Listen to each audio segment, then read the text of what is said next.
कबीर ये माया अटपटी सब गट आन अड़ी, और किस किस न समझाऊं या कुआ भांग पड़ी। तो यहाँ हम सभी एक का कुएं का भांग पिए फिर रहे।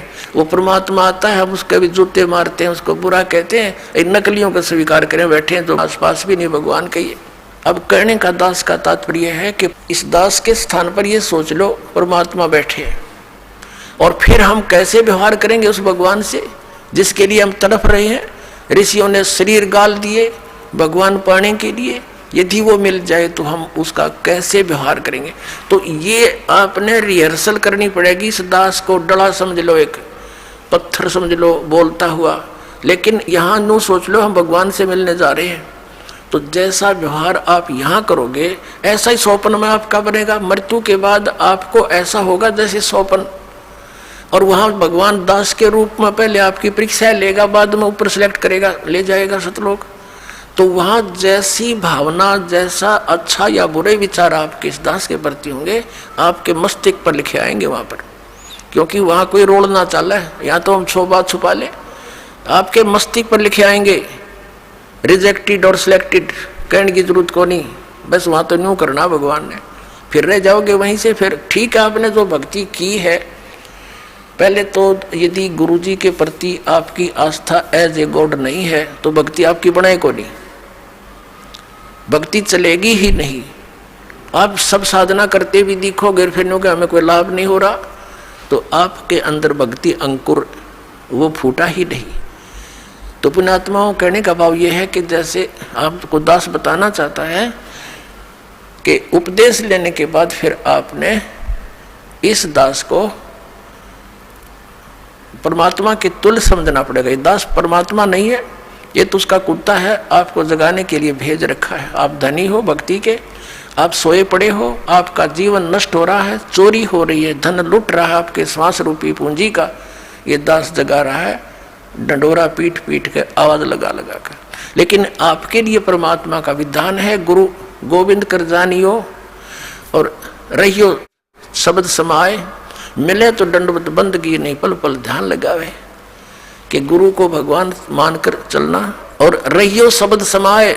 शब्द समाये रखना मतलब जो उसने मंत्र दिया है वो सत मंत्र सतनाम यानी सत भक्ति, उसमें लीन रहना, गुरु जी को भगवान मानना और जो उपदेश मंत्र दिया है उसमें समाये रहना, उसकी भक्ति पर ज़्यादा ध्यान रखना। और जब भी मिले मिले तो दंडवत बंदगी, जहाँ मिले वहाँ दंडवत प्रणाम करना, और नहीं मिल पाते हो जैसे घर पे तो पल पल ध्यान लगावे। यानी परमात्मा के गुणों को अपने गुरु जी के ऊपर लक्षित करे और फिर आपका भाव बनेगा, एक प्यार जागेगा इस दास के प्रति जैसा इस काल के प्रति जाग्या था, और वो ही कसक आपकी इस दास के प्रति होगी तभी हम वहाँ चलेंगे। जिस कसक के साथ हम वहाँ डटे नहीं डटे, तो ऐसा ही भाव। अब हम कैसे भावित होते हैं, जैसे एक हीरो या हीरोइन नकली बात बना के, एक तो उसने पढ़ा हुआ है फिर वो बोल रहा है, उसके एक दो डायलॉग पर हम आसक्त हो जाते हैं, वो हो बड़ा क्या बात कही, बड़ा सुंदर बोला, और यहाँ दास ने ऐसा पिटारा खोल दिया इन बोलों का वचनों का।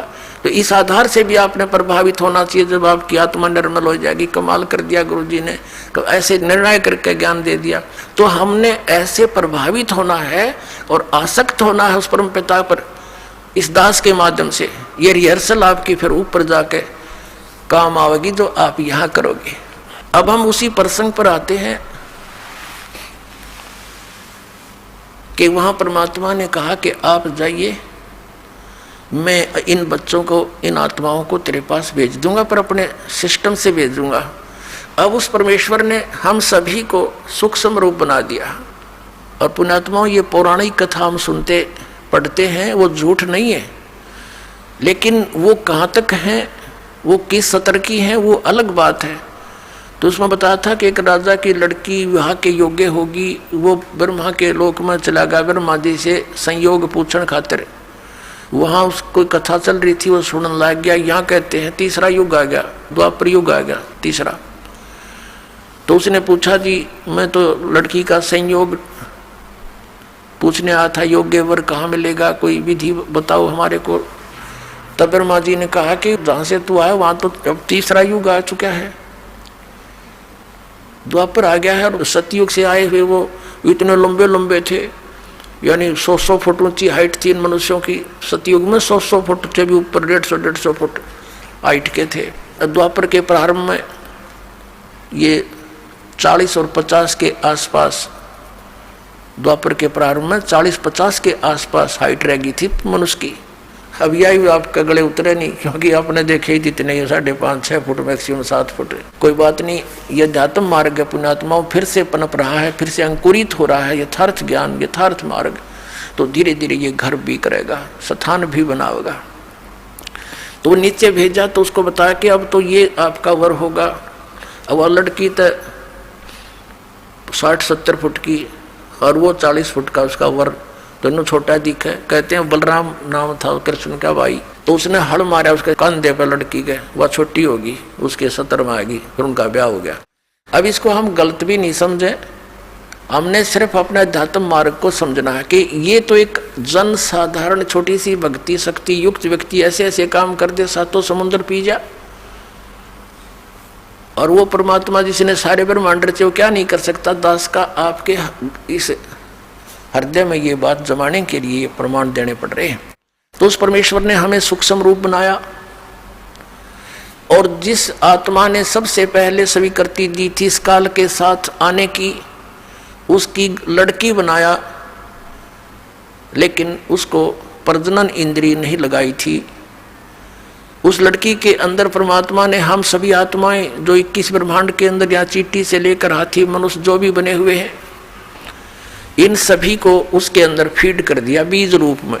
और उस लड़की को फिर अपने पुत्र सहजदास को साथ भेजा। सतलोक में परमात्मा ने सबसे पहले ये 16 पुत्र अपने एक एक वचन से उत्पन्न किए थे। उनसे फिर अन्य व्यवस्था अपने आदेश अनुसार वो करवाते थे।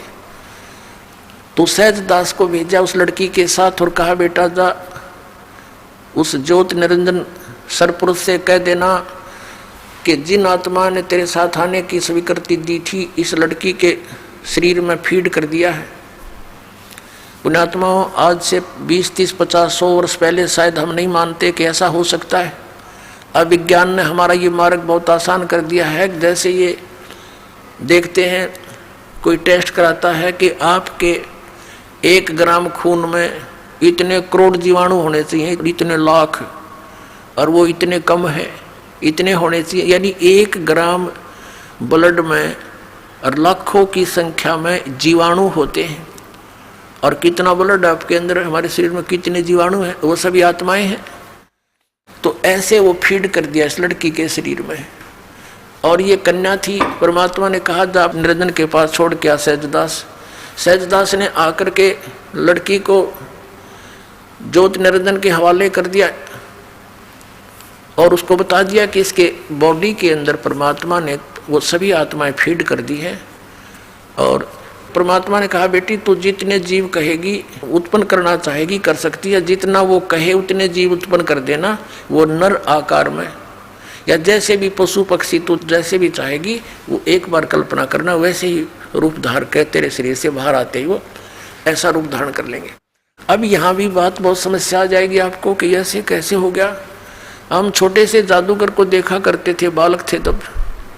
जादूगर आता था, एक मुख में छोटा सा कंचा डालता था, ये अंटे खेला कर बालक, गोली सी होती है कांच की, उनको 1 2 3 छोटी छोटी मुख में डालता था और फिर थोड़ी देर में डो करके और पत्थर काट देता।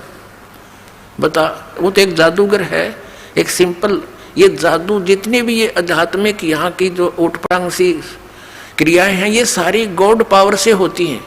और ये क्या करते हैं कि वो पहले भक्ति सिद्धियां करते हैं तो परमात्मा से ही कुछ पावर ग्रहण कर लेते हैं, उसका ड्रामा बना लेते हैं, बस इतनी सी बात है। और उस मालिक ने सारा कुछ रच रखा उसके पास, तो वो खान है उस शक्तियों की, खान यानी वो तो एक पूरी स्टॉक है मालिक, पूरी पावर है उसके अंदर, वो कुछ भी कर सकता है।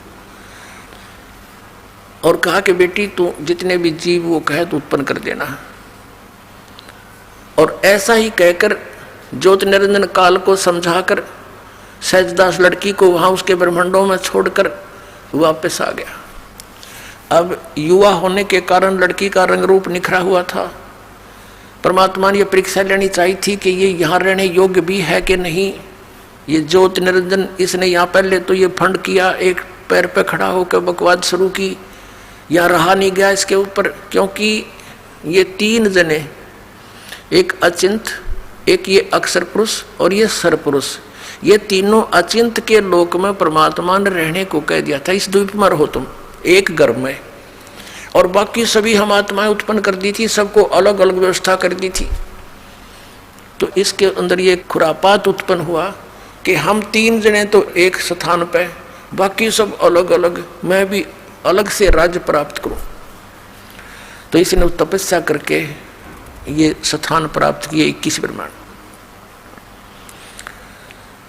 तो वहां जब इसने देखा कि लड़की का रंग रूप देख करके ये एकदम इसके अंदर विषय वासना जागेगी, रजोगुण से प्रभावित होकर इसने लड़की के साथ दुराचार करने की सोची। उसी गतिविधि इसने प्रारंभ की उसके साथ। तो लड़की ने कहा कि ज्योति निरंजन कुछ शर्म कर, देख पहले तेरी उत्पत्ति करी परमात्मा ने, हमसे पहले तेरा जन्म हुआ उन्हीं के वचन से, और फिर उन्हीं के वचन से हम उत्पन्न हुए हैं, और मेरी उत्पत्ति भी उसी से हुई है, हम बहन और भाई हैं। ऐसा जुल्म ना करे तू। पर ये इतना अंधा हो गया काम वासना में, ये हद से ज़्यादा बढ़ गया, और बदमाशी करने के लिए मुंह खोला, आलिंगनबद्ध करना चाहा। लड़की भी उसी बाप की बेटी है, सूक्ष्म रूप बनाया, इसके मुंह के माध्यम से पेट में शरण ले ली, और वहां से पुकार की, पिताजी मेरी रक्षा करो, मेरी रक्षा करो। अब परमात्मा को पता था कि अब हो गए लड्डू मिलने शुरू इनको, इसके साथ जाना चाहते थे, नकम्मे के साथ। वहाँ सारी सुविधाएं थी, बड़ा पूरा सारा सुख था, वो छोड़कर हम इसके साथ आ गए। अब परमात्मा ने कहा कि जा जोगजीत, 16 पुत्र हैं, उन्हीं से वो काम लेते हैं। जा जोगजीत, वैसे तो स्वयं ही अपने पुत्र जोगजीत के रूप में वहाँ आए थे, और कहा था कि सुन, अब परमात्मा चला जा तो उसका कलेजा फट जा, कलेजा हिल जा, उसका मर जाओ, बेहोश हो जा, उठे को नहीं कई कई वर्षों तक। तो इसलिए अन्य अपने पुत्र का रूप बनाकर, जोगजीत का रूप बनाकर परमात्मा उसके लोक में प्रकट हुए, और कहा ज्योति निरंजन तूने जुल्म कर दिया, तूने यहाँ का विधान तोड़ दिया, और ऐसे जुल्म करने वाले व्यक्ति को यहाँ पर ये सजा मिलती है कि आज से तू 1 लाख मानुष शरीरधारी प्राणियों का आहार करेगा और 1.25 लाख की उत्पत्ति किया करेगा। लड़की को उसके पेट से निकाल दिया, और दोनों को वहां से कह दिया कि तुम निकल जाओ यहाँ से, 21 ब्रह्मांड लेकर ज्योति निरंजन चला जा तुम यहाँ से। और लड़की ने भी कहा कि पिताजी मुझसे गलती होगी कि तू चली जा यहाँ से। अब परमात्मा को पता था कि ये अब ऊपरले मन से गलती मानने आ जाते फिर बात बिगाड़ेगी, तो हम सभी को वहां से निकाल दिया, क्योंकि सेब खराब हो जाती है, सेब विक्रेता उस इतनी अच्छी वस्तु और कीमती को भी नहीं रख सकता। लेकिन यहाँ ये फॉर एग्जाम्पल है। अब परमात्मा का उद्देश्य क्या था कि ये वहाँ जाएंगे तो इनके साथ क्या बिरानमाटी होगी ये पता ही था, पहले भी आगाह किया था भगवान ने हमारे को, लेकिन हम मानने नहीं, हम इतने आसक्त हो गए थे।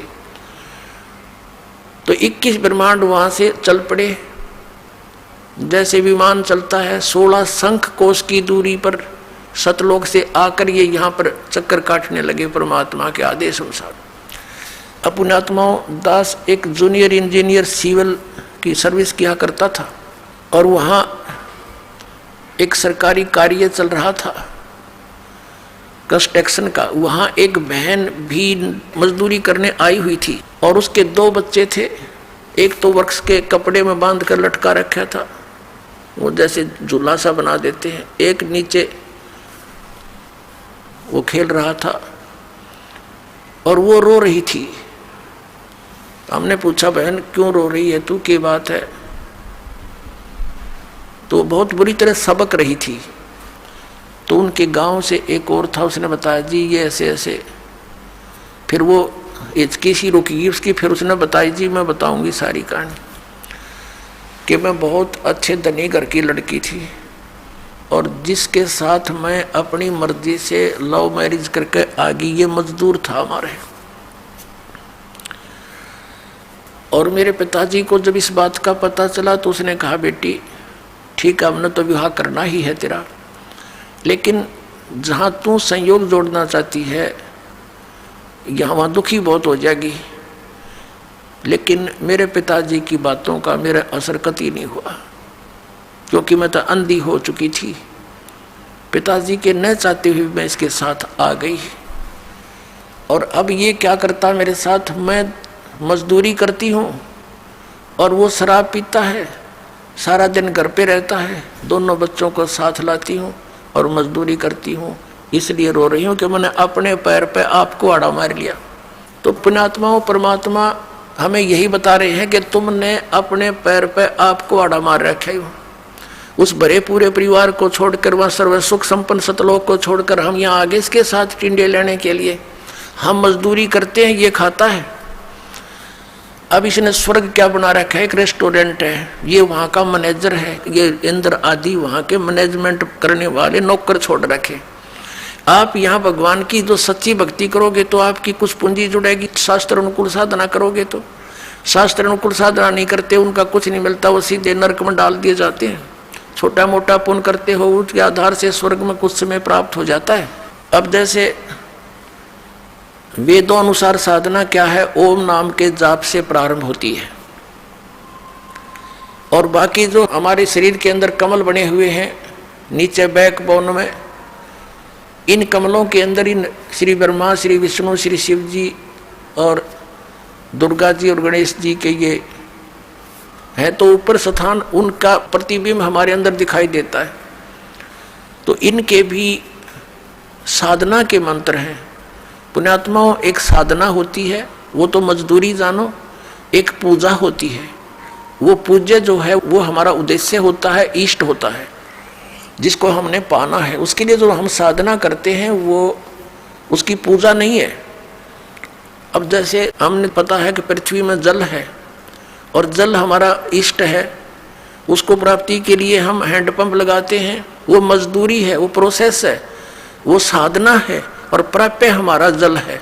तो ये जो साधनाएं हैं, जो आपको प्रथम मंत्र दिया जाता है, ये आपकी साधना है, प्राप्य हमारा परमात्मा है, सत्य पुरुष है, सतलोक में जाना है, उसके लिए सारा प्रोसेस है ये। तो जैसे आप जी ने प्रथम मंत्र ले लिया, द्वितीय ले लिया, सतनाम 2 अक्षर का, एक ओम मंत्र है, एक तत्व गुप्त है, और आप साधना करते रहे और कुछ दिनों के बाद 1-2-4 वर्ष के बाद आप छोड़ छाड़ जाते हो, क्योंकि यहाँ हमारे जो समाज के अंदर अन्य साधनाओं का जोर बहुत घना है और हमें ज्ञान ना होने से हम उन्हीं के भाव में बह जाते हैं, तो वो यहाँ रह जाते हैं, सतलोक नहीं जा पाते। लेकिन जितने समय उन्होंने 2-4 वर्ष ये सत साधना की, वो पुण्य, उसकी पूंजी अलग से डिपॉजिट होगी, उसका धन है वो।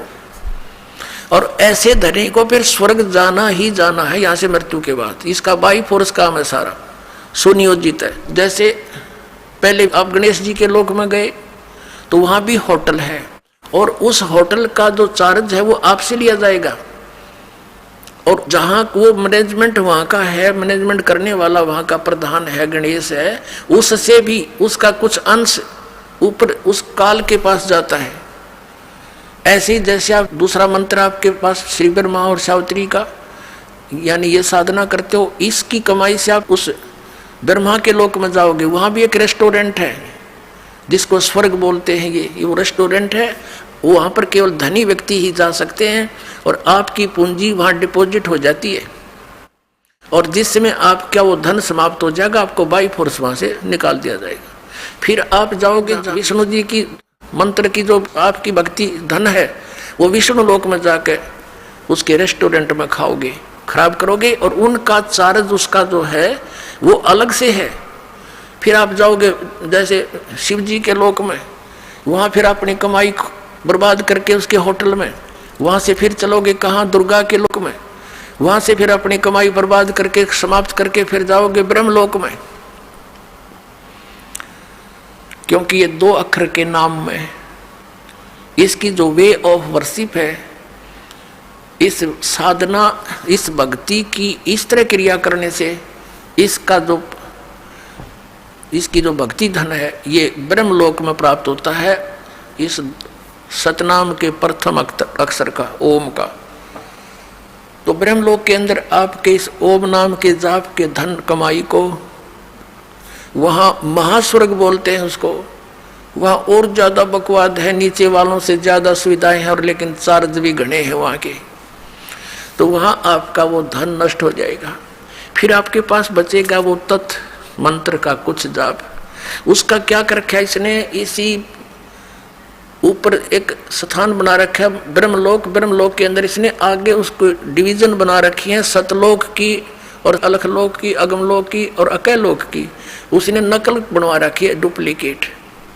उस जो दूसरा मंत्र तत्व मंत्र वाली कमाई को फिर उनसे ऊपर छोड़ देता है। वो तो कई हजार युगों तक नीचे नहीं आते, कई हजार युगों तक। और फिर जब वहां समाप्त हो जाती है फिर पटक देता गधा बना के और खा धक्के भी आ फिर। तो पुण्यात्माओं, इस काल के जाल को आप जी ने बहुत गहराई से समझना है। और दास जो वचन बोला है उसको ऐसा समझ लेना जैसे गीता के से वचन, कोई ऐसे को डूम बाट की बात नहीं।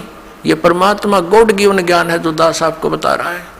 आज तक हमारे को सतलोक और सचखंड का नाम लेकर कोरा बकवाद सुनाई गई और वो झूठे मंत्र, गलत मंत्र दिए गए जो मोक्षदायक नहीं है। ऐसे ही हमारे इन गुरुओं ने वेदों और पुराणों के विपरीत ज्ञान सुना के हमारे अज्ञान से ठोक दिया और सारी शास्त्र विरुद्ध साधना और मंत्र देकर भूत बनवा दिया।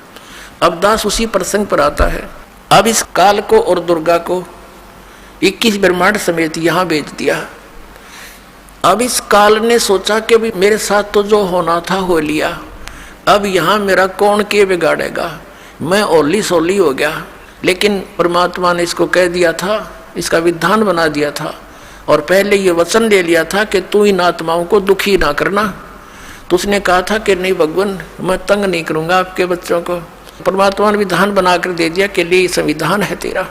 तो उसमें क्या लिखा है कि जैसे कर्म जो करेगा, इसने कहा प्रभु जैसे कोई कर्म करेगा मैं वैसा ही फल दूंगा। मैं अपनी तरफ से किसी को यानी नाजायज दुखी ना करूंगा और नहीं मैं कुछ इनको ऐड दे सकूंगा। तो परमात्मा ने इसको कहा ठीक है। तो ये एक विधान बनवा दिया परमात्मा ने कि जैसे कर्म करेगा वैसा ही फल यहाँ मिलेगा। इसमें ना तो ये ब्रह्म कुछ परिवर्तन कर सकता, ना ब्रह्मा विष्णु महेश आपके प्रारब्ध में आपके किए हुए शुभ और अशुभ में कोई परिवर्तन कर सकते।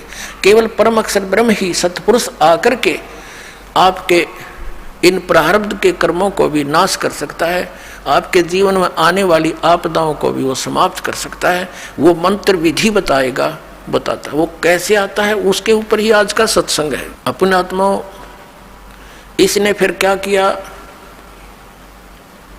उस लड़की के साथ फिर वही व्यवहार किया। लड़की ने कहा कि देख ज्योति निरंजन, पहले तो तू मेरा बड़ा भाई, मैं तेरी छोटी बहन, अब मैं तेरे पेट से निकल कर आई हूँ, तेरी बेटी होगी, पुत्री होगी तेरी। लेकिन पिता और पुत्री का ये योग जो तू करने जा रहा है अच्छा नहीं। लेकिन इसने एक नहीं सुनी, बाई फोर्स लड़की के प्रजनन इंद्रिय लगाई। कहते परमात्मा ने बताया है नख रेखा से भग कर लेना, नाखनों के साथ इसने प्रजनन इंद्रिय लगाई और फिर विलास किया। दुर्गा के साथ रमण करके इसने 3 पुत्रों की उत्पत्ति की। इस काल भगवान ने अपने एक ब्रह्मांड के ऊपरले हिस्से में एक गुप्त स्थान बना रखा है। वहाँ पर 3 स्थान बना रखे हैं, एक रजोगुण प्रधान क्षेत्र, एक सतोगुण प्रधान क्षेत्र, एक तमोगुण प्रधान क्षेत्र। अब जैसे किसी मकान में 3 कक्ष हों, एक कक्ष के अंदर लगे हैं अश्लील चित्र, तो वहाँ जाते ही मन में उथल पुथल बकवाद आने शुरू हो जाती हैं ऑटोमेटिकली। और जब तक वहाँ रहता है उसके अंदर वही विचार घर किए रहते हैं। दूसरे कक्ष में लगे हों साधु संत फकीरों के, महापुरुषों के चित्र, उनके इतिहास से हम परिचित हों, तो वहाँ जाकर के हमारा मन एकदम शांत और साधु संतों जैसे विचारों का ऑटोमेटिकली बन जाता है। और तीसरे कक्ष में लगे हों सूरवीर शहीदों और देशभक्तों के चित्र, तो वहां जाकर अपने मन में वैसी ही भावना बनती चली जाती है। ठीक इसी प्रकार इस काल ने, इस ब्रह्मा विष्णु महेश के पिता ने अपने एक ब्रह्मांड के ऊपरी हिस्से में बीच में बहुत बड़ा गैप दे रखा, जिसको वैक्यूम बोलते हैं, शून्य बोलते हैं। वहां कोई नहीं जा सकता इसकी रजा के बिना। तो वहां इसने क्या कर रखा है, एक रजोगुण प्रधान अक्षेत्र बना रखा है, जैसा आपको बता इस टाइप का। तो जब ये अपनी पत्नी दुर्गा को वहां रखता है, सावित्री रूप बना लेता है और स्वयं ये ब्रह्मा रूप पंचमुखी हो जाता है, तो वहाँ इनके दोनों के, जब ये वहाँ रहते हैं, इनके विचार वैसे ही रहते हैं रजोगुणी। इनके संयोग से दोनों से जो पुत्र उत्पन्न होता है वो उन्हीं गुणों के युक्त हो जाता है। उसको फिर बच्चा होते ही इसको, जब वो थोड़ा सा जानने योग्य होता है, तभी उसको बेहोश कर देते हैं, अचेत कर देते हैं और कोमा के अंदर उसकी परवरिश करते रहते हैं। जब तक ये जवान नहीं होते तभी तक इनको बेसुध रखते हैं। फिर ये दूसरे स्थान पर चले जाते हैं सतोगुण प्रधान क्षेत्र में। वहाँ ये स्वयं विष्णु रूप धारण कर लेता, चतुर्भुज रूप धारण करके, विष्णु जैसा रूप करके, और लक्ष्मी जैसा रूप दुर्गा बना लेती है। यहाँ दोनों वहाँ रहते हैं सतोगुण प्रधान क्षेत्र में। तो इन दोनों के संयोग से जो पुत्र उत्पन्न होता है वो सतोगुण युक्त हो जाता है। और उसको भी ऐसे ही, जब ये थोड़ा सा बालक होता है, जानने योग्य होता है, उसी समय इसको कोमा में कर देते हैं, अपनी सिद्धि शक्ति तक अचेत कर देते हैं और परवरिश जारी रखते हैं इसकी। ठीक इसी प्रकार ये तीसरे स्थान पर जाते हैं जो तमोगुण प्रधान क्षेत्र है। वहाँ ये क्या करता है, ऐसा रूप बना लेता है जैसा आप शिव का देखते हो चित्रों में, और अपनी पत्नी को पार्वती रूप बना करके दुर्गा को वहाँ रखता है। इन दोनों के संयोग से, पति पत्नी व्यवहार से जो पुत्र उत्पन्न होता है वो उन्हीं गुणों से युक्त हो जाता है। उसको भी फिर बेहोश कर देते हैं और परवरिश जारी रखते हैं। जब ये तीनों युवा हो जाते हैं, ये सब कार्य ये सुनियोजित तरीके से और गुप्त और धोखे में रखकर करता है, ताकि कहीं किसी जीव को पता ना लग जा मेरे काले कारनामों का। और दुर्गा को इसने सख्त हिदायत दे रखी है कि यदि तूने मेरी बात का कहीं भेद खोल दिया कि मैं 1 लाख मनुष्य शरीरधारी प्राणियों को खाता हूं, तो मेरे से बुरा नहीं होगा। अब ये इससे डरती है, क्योंकि अपने पैर पर कुहाड़ा मार के इसके अधीन होगी, जो ये कहता है ये वही करती है। इसने भी पाप का ढेर कर दिया। अब ये विवश है, तो इसने क्या किया, जब ये तीनों पुत्र युवा हो जाते हैं, इनको सचेत कर देते हैं। जैसे विष्णु जी को शेष नाग की सैया पर इसके नाभि कमल से उगा दिया एक फूल कमल का, और वहाँ उसको दूसरी स्थान पर निकाल दिया, उस पर ब्रह्मा को स्थापित कर दिया, और फिर कैलाश पर्वत पर शंकर भगवान को युवा होते तीनों को होश में ला दिया। आप श्रीमद् देवी भागवत गीता प्रेस गोरखपुर से प्रकाशित तीसरे स्कंद में 5 से लेकर 6-7 अध्यायों में आप पढ़ोगे, उसमें समय आने पर आपको वो दिखाएंगे, पढ़ाएंगे। उसमें क्या बताया है कि ब्रह्मा जी बताते हैं अपने पुत्र नारद को, जब उसने सृष्टि उत्पत्ति का कारण पूछा कि बताया कि बेटा नारद के बताऊं, मैं तो कमल के फूल पर अचेत पड़ा था, जब मैं सचेत हुआ तो मुझे नहीं मालूम इस अथाह जल में मैं कहाँ से आ गया, मेरा कौन जनक है, मैं किसने पैदा कर दिया। फिर मैं उस डंठल पकड़कर कमल की नीचे उतरना चाहा कि देखूं ये कहाँ तक है, तो मैं कई वर्षों तक घूमता रहा, कुछ नहीं पाया, मैं डर के वापस जा बैठा। आकाशवाणी हुई तप करो तप करो, तो मैंने 1000 वर्ष तप किया। फिर आकाशवाणी हुई कि अब सृष्टि करो। अब ये काल क्या करता है, इनको पहले तो चार्ज करता है, बैटरी चार्ज करवाता है इनकी, तब करवा के सिद्धियां आ जाती हैं, फिर रिमोट अपने हाथ में रखता है। फिर इसने सोचा सृष्टि कैसे करूं, तो उसी समय इस काल ने अलग से मधु और कैटब नाम के 2 प्राणी और दुर्गा से उत्पन्न करवा दिए। वो दोनों राक्षस ब्रह्मा को मारने के लिए दौड़े, ये डरता कमल के डंठल पकड़कर नीचे को भाग लिया, सपीटता नीचे उतर लगा। आगे आके क्या देखा कि विष्णु जी बेहोश पड़े हैं। अब वो घबरा गया, अब क्या करूं, ये उठा नहीं, कैसे जगाऊं इसको।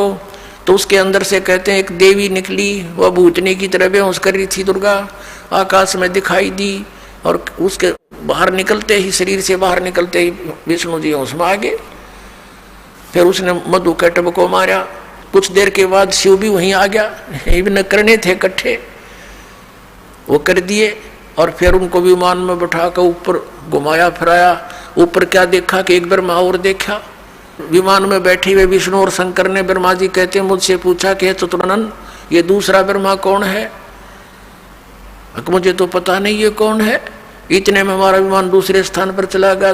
वहां क्या देखा, एक त्रिनेत्रधारी शिव और निकला, नंदी वृषभ पर बैठा था। उसको देखकर शिव हमारे साथ बैठा था, काल का पुत्र शिव। उसका सिर चक्कर खा गया कि और शिव कौन है। फिर हम गए तीसरे स्थान पर, वहां एक और विष्णु बैठा था। ऊपर एक उसके साथ लक्ष्मी भी बैठी थी। बड़ा वैभवशाली उसका मकान था, बड़े सुविधाएं उपलब्ध थी। अब उसको देखकर विष्णु का चक्कर आ गया कि ये दूसरा विष्णु कौन है। विमान में बैठे बैठे दिखा रही है दुर्गा। उस काल ने कहा था कि देख तुम्हारे भरम हो जा, क्या स्थिति है तुम्हारी, इनसे परिचित करा दें, तुमसे ऊपर कोई और भी है। फिर वो विमान पहुंच गया दुर्गा के स्थान पर। ये दुर्गा के जाकर बैठ की एक पलंग के ऊपर। तो वहां इन्होंने कहा था, देखा जब सारा के विष्णु ने कहा कि ओहो मुझे कुछ याद आता है। मैं जब छोटा सा बालक था, ये मुझे पालने में झुला रही थी। ये अपनी माता है। मैं अपने अंगूठों को मुख में देकर चूस रहा था। ये अपनी माता है। तो उसने क्या बताया कि फिर उनकी स्तुति की, तुम शुद्ध स्वरूपा हो, हम तो आपके ही प्रभाव से वर्तमान हैं, हम अनित्य हैं, हमारा आविर्भाव माने जन्म, हमारा और तिरोभाव माने मृत्यु होती है। आप ही सर्वेश्वरी हो, आप ही नित्य हो, प्रकृति हो। ऐसे ऐसे तो कहने का भाव ये है पुण्यात्माओं, ऐसे इस काल की सृष्टि प्रारंभ हुई और उसके बाद ये सब संसार उत्पन्न हुआ। जब प्रथम सतयुग का आधा जा चुका था, उस समय देखा कि हाहाकार मच गया। तपस्या के ऊपर नीचे तो शांत नजर आता था, लेकिन सतयुग के प्रारंभ से मध्य के बाद में कुछ अंतर हो जाता है। तो तब परमात्मा आए थे, तपस्या पर खड़े हुए। अब ये बैकग्राउंड बनाई है पुण्यात्माओं, ये बताने के लिए कि ये मजहब और धर्म अब क्यों बने, ये पहले क्यों ना बने। और ये नकली पंथ इतने चाल गए सतलोक करके, ये पहले कहाँ गए थे। ये काल का सुनियोजित जाल है हमें डिवाइड करने का, हमारे को एक दूसरे के साथ लड़ाई रखने का, अपनी अपनी साधना और अपने इष्ट को सर्वश्रेष्ठ मानकर हम एक दूसरे से खसते रहते हैं, अशांति पैदा करे रखते हैं। घर घर में आप देख लो ये कैसे जुल्म करवाता है, कैसी इसने व्यवस्था करवा रखी है। 2 रोटी बनानी और खानी है, उसी में सारा दिन अटपट रहती है। तो ये चाहता है इनको जितना दुखी कर सकूं उतना कर दूं, और परमात्मा चाहता है मेरे बच्चों को जितना सुखी कर सकूं यहाँ भी कर दूं। लेकिन ये सुख सथल नहीं है। फिर भी यहाँ का जो सुख है वो परमात्मा कबीर जी ही दे सकता है। आपको सद्बुद्धि देगा, आपके हृदय में आकर इतनी दृढ़ता देगा, एक दूसरे को सहनशील बनाएगा और धीरे धीरे आपको शांति पैदा कर देगा। पूरे विश्व में ये शांति होगी, इस मार्ग को स्वीकार करना पड़ेगा।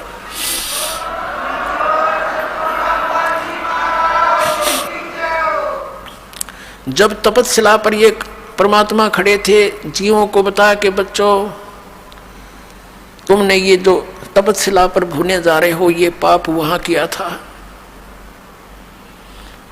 तब सभी ने पता लग गया, क्योंकि वहां ना कोई माँ साथ थी ना बेटा साथ था।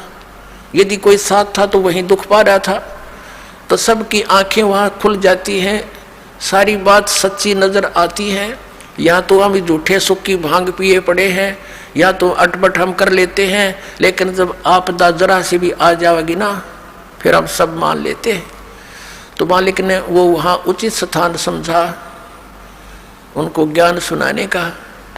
तो सभी ने कहा भगवान हमसे गलती होगी। परमात्मा ने कहा कि आचार्य जी खड़ा होइए। वो गुरु जी था। आप क्या गुण गाया करते थे, विष्णु और भगवान शंकर पूर्ण परमात्मा है।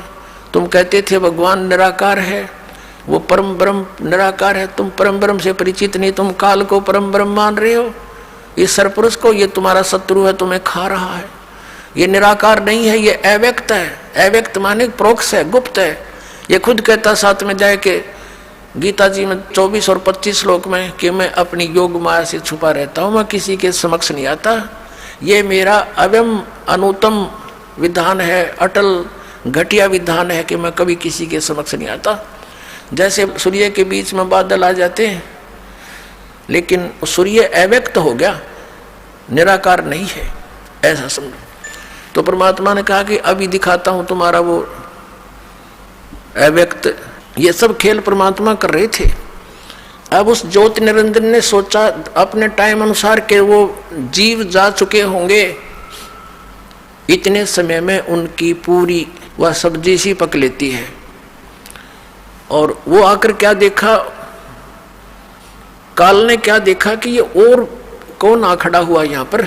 उसका ध्यान तो परमात्मा में हो गया और वो परमात्मा ने कहा उन जीवों को कि देखो भाई, वो है तुम्हारा भगवान जिसको तुम निराकार बताते हो कि वो फिर शिव और विष्णु रूप में साकार है, वैसे वो निराकार है। ये यहाँ भी साकार है।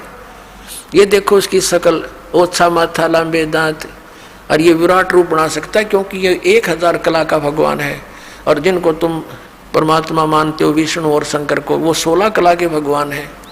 और मैं जो है असंख्य कला का भगवान हूँ, असंख्य कला का। अब सब जीवों ने देखा उसकी शकल तो डर लग गए, काल की शकल ऐसी।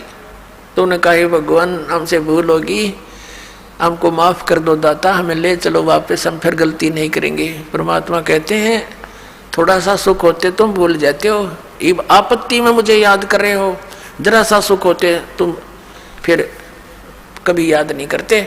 और पुण्यात्माओं, तुम वहां से भक्ति युक्त आए थे, अब तुम भक्तिहीन हो गए हो। वहां जाने के लिए आपको भक्ति धन की जरूरत पड़ेगी, उतना ही चार्ज होना पड़ेगा जितना तुम आए हो वहां से होकर। उसके लिए मैं तुम्हें सतनाम दूंगा और फिर दूंगा सार नाम। उस सतनाम की इतनी जबरदस्त चार्जिंग है कि एक यानी सच्चे इन ऑल रिस्पेक्ट यानी पूर्ण रूप से मर्यादा में रहते हुए, हर तरह से विनम्र भाव से, सच्ची आत्मा से, इस सतनाम का 2 अक्षर के मंत्र का एक सिमरण इतना कीमत रखता है कि यहाँ के 14 लोग एक तरफ रख दें तराजू के उस तखड़े में, पलड़े में, और एक तरफ यह कीमत रखते हैं। और ये पृथ्वी लोक, स्वर्ग लोक और पाताल लोक तो पासंग रख दे, जिसकी कोई सौदे में नहीं होता उसको पासंग कहते हैं। अब हम कितने धनी थे भक्ति के, और हमने सारे जीवन में इतनी भक्ति करनी पड़ेगी, श्वास उश्वास का सिमरण करके वो भक्ति धन फिर ग्रहण करना पड़ेगा। और उस भक्ति की शक्ति से, उस भक्ति के बल से हम इतने स्पीड से वहां जाएंगे कि काल देखता रह जाएगा।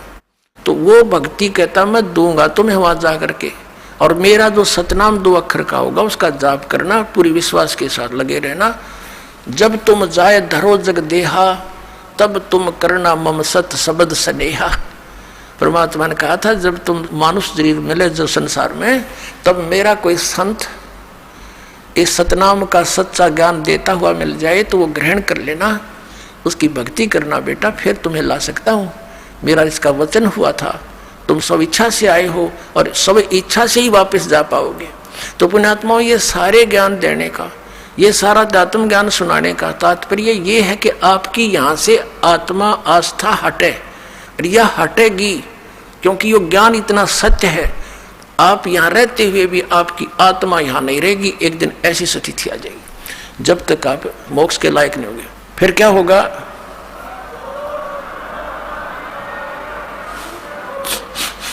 अब कहा परमात्मा ने कि तुम जाओ, अब यहाँ से उठो, अब मेरी रिस्की होएगी। वो तो उठ गए एकदम, परमात्मा की शक्ति से रुके थे ना, उससे पहले जा लेते तो वहां से क्या होता, वो प्राणी वहां से उड़ जाते हैं।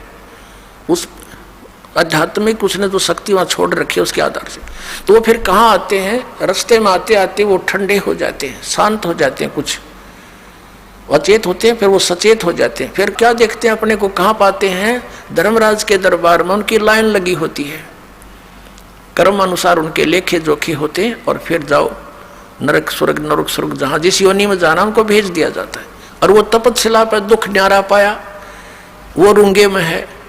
तो कहने का भाव ये है पुण्यात्माओं, वो काल आ गया, काल ने देखा कि ये जोगजीत कैसे आ गया मेरे लोक में, इसने मुझे वहां से निकाला था, मैंने इससे प्रार्थना भी की थी, इसने मुझे वहां रहने नहीं दिया था, अब ये मेरे लोक में कैसे आ गया?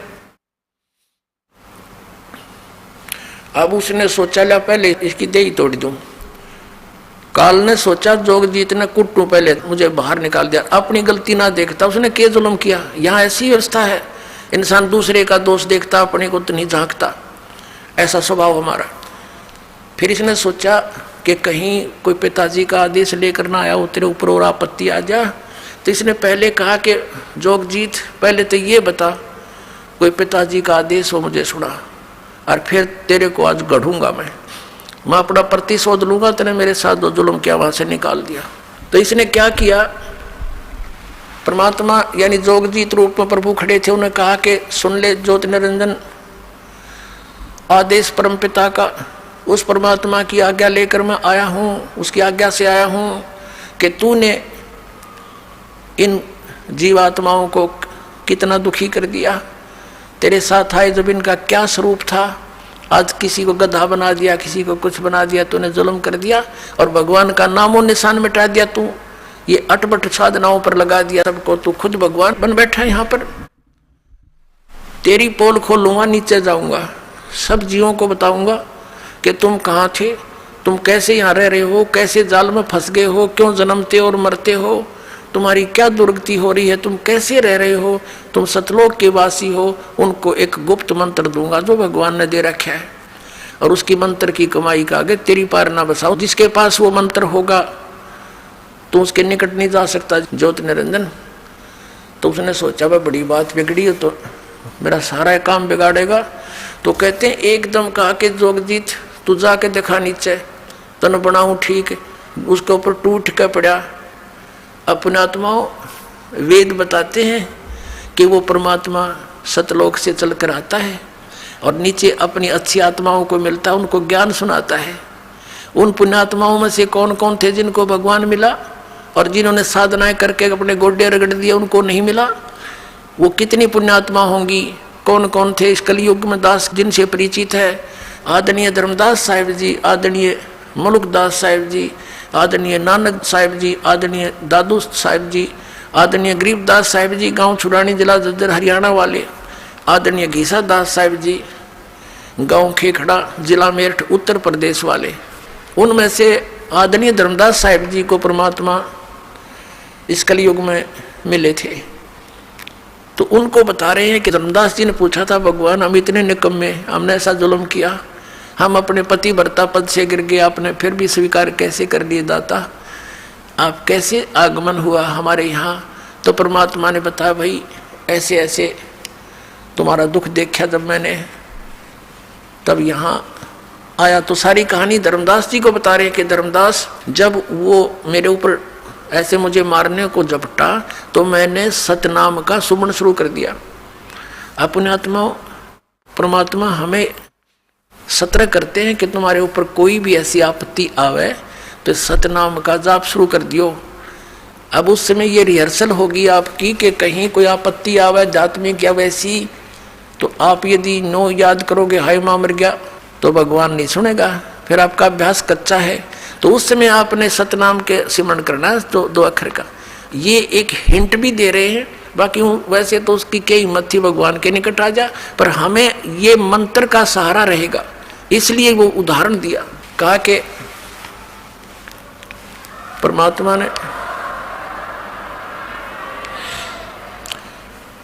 ने हमें सतर्क किया कि तुम्हारे ऊपर कभी ये अटैक करता दिखा तो ये सिमरण कर दिया, इसका कालजा पाट जाएगा, निकट नहीं आ सकेगा तुम्हारे भूत प्रेत ये कुछ भी, ये तो सौदा के है जो इस सिमरण का सच्चे मन से पूरी मर्यादा में रहते सिमरण करते रहोगे।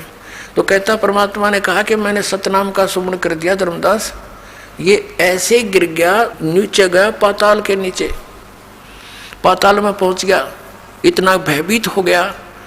फिर इसको वहां से मैं साथ जाकर ऊपर ला के आ जा, यहाँ तेरी बेइज्जती नहीं करता, ऊपर बात करूंगा तेरे थे। इसके उसी लोक में मैं ले गया, ये ऐसे पड़ा नीचे जैसे पक्षी की पंख कट जावे और पड़ा पड़ा तड़पता है, कोई पार नहीं बसावे, ऐसे कर रहा है और कह रहा है मुझसे गलती होगी, बड़ा भाई है मैं छोटा भाई तेरा, छोटे तो गलती करा करते हैं, बड़े माफ किया करते हैं, मुझे क्षमा कर दो। धर्मदास मेरे पैर पकड़ दिए इस काल में आकर के, माफ कर दो, मैं तेरा छोटा भाई, मैं तो आपको पिता के समान समझता हूँ। तब मैंने इसको कहा ठीक है माफ कर दिया। फिर इसने मेरे से क्या कहा कि हे भगवान यहाँ कुछ वस्तु ऐसी हैं जो मुझे अभाव है, आप वो मुझे दान में दे दो, दान में। परमात्मा ने कहा था कि बोल क्या मांगेगा, कैसे नहीं, वचनबद्ध हो जाओ। तो परमात्मा ने कहा कि ठीक है, मैं वचनबद्ध हो गया। तब इसने कहा था कि 3 युगों में जीव कम ले जाना, सतयुग, त्रेता, द्वापर में, और चौथा युग जब कलयुग आवे तब शरण जीव बहुत जावे, ऐसा वचन हर मोय दीजे, तब तुम गमन संसार ही कीजिए। इसने कहा था भगवान 3 युगों में जीव कम ले जाना, चौथे युग में जब कलयुग आवे तो कितने जीव ले जाना, ये मुझे वरदान दे दो। परमात्मा ने कहा तथास्तु, कह दिया भाई ठीक है। अब आपके यह शंका उत्पन्न होगी, भगवान ने क्या पता नहीं था ये ऐसा कुछ कर देगा? तो फिर इसने सारा पता था परमात्मा ने। पुणात्माओं, जब तक हम भगवान की इस कथा में दोष देखना बंद कर देंगे तब हम इस मार्ग पर चल पड़े। ये सोच लो, ये कथा निर्दोष है, सत्य है। हम बाल हैं, बच्चे हैं, नहीं समझ में आवे, आ जाएगी कई बार सुनने और समझने से। जब इसने झपट्टा मारा और परमात्मा ने अपना सिमरन शुरू किया तो इसकी पार नहीं बसाई। ये इतना घबरा गया, वहां से इतनी स्पीड से भाग गया, पाताल में जा गिरा। और वहां से भगवान लाए, इसने पकड़ के चल ऊपरे चल, वहीं तेरी खबर लूंगा। एक भगत बता रहा था, ने बोला जी हमारे गांव में एक जोटा था भैंसा, और वो इतना अंडी पाक रहा था, उस गांव में तो उसने कोई दूसरा जोटा छोड़ा ही नहीं था।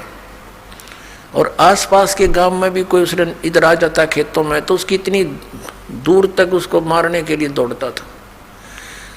एक बार हमारा तालाब खुदवा रखा था, जोड़ गांव का तालाब खुदवा रखा था, गहरे गड्ढे कर देते हैं कि वर्षा होगी तो जल घना स्टॉक हो जाएगा, इस उद्देश्य से। और वो नहर से भरवा रखा था, सरकार से प्रार्थना करके फुल करवा रखा था।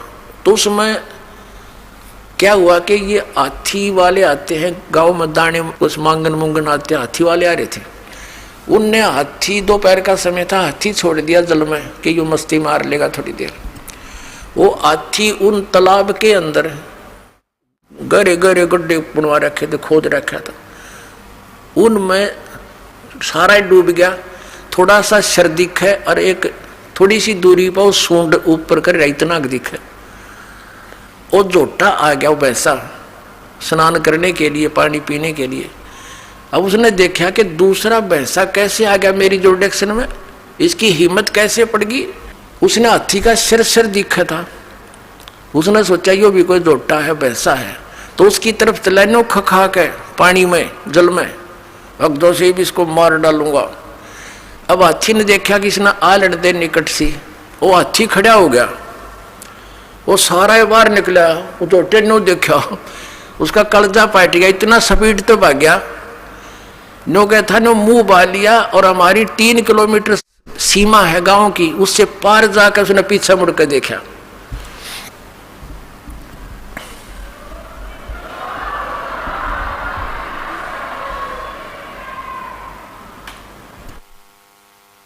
अब कहने का भाव यह है दास का कि उस समर्थ के सामने इस काल की ऐसी स्थिति जानो। अब तक तो ये हमारे ऊपर बहुत प्रभाव जमाए बैठा था, जब इस परमात्मा का ये सच्चा ज्ञान अपने आत्माओं, अभी तक तो हमने कबीर जुलाहा दिखा था और वो हाथी का सिर दिखा था। अब ये जुलाहा सारा बार निकला है, इन्होंने सोच लो कलजा पाट जाएगा इसका काल का।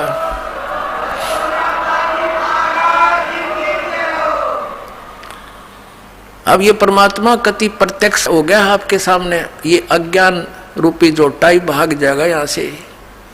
और ज्ञान सब ज्ञानड़ी, कबीर ज्ञान सो ज्ञान, जैसे गोला तोब का भाई करता चल मैदान। ये तोब का गोला, ये तत्व ज्ञान मालिक का दिया जो दास सुना रहा आपको।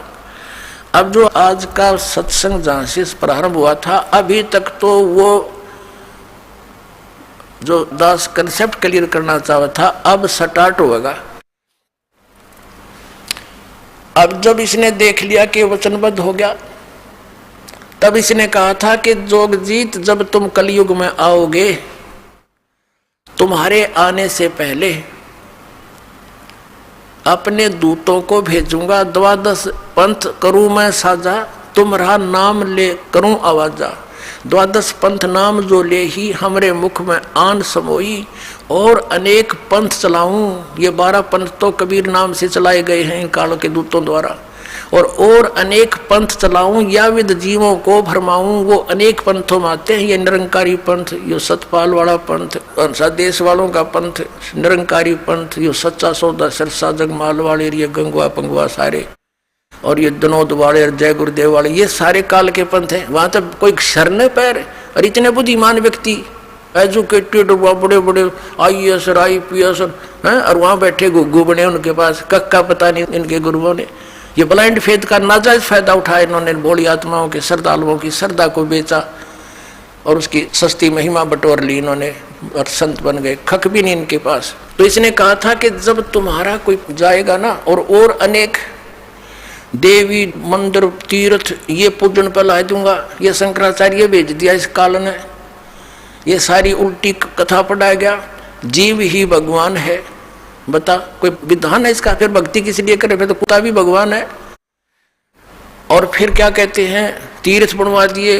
बोले एक बार हिमालय में जा रहे थे, ये पांडव तपस्या कर रहे थे, वहाँ भगवान आ गया भैंस रूप में, और भीम ने भागकर सोचा लिया पकड़ लूँ इसको, भैंस था दूध पीऊंगा, दूध आड़ी दिखा है।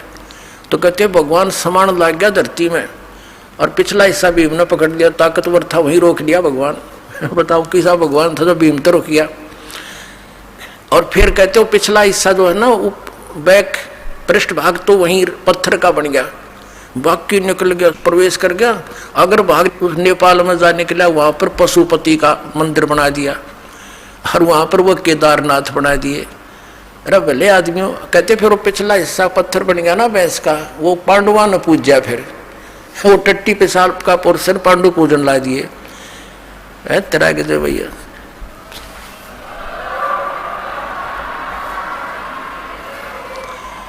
अब ये सारा जाल इस काल ने फैलाना था।